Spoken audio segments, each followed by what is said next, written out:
從前外星科技考閱第一張八達通如獲至寶，於是佢哋決定今晚侵略藍星。計劃上係咁，哇！嚟緊世界盃，邊隊冠軍先？但當外星人一醒飯，佢就明白地球人做生意係冇感情㗎。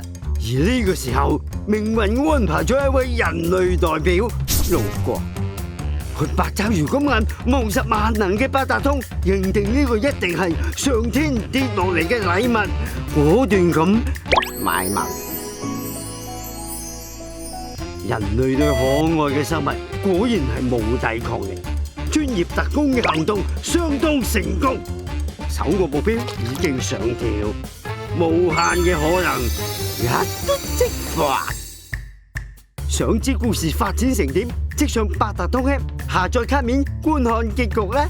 新客戶加入手機八達通及消費賺高達400蚊，立即加卡啦！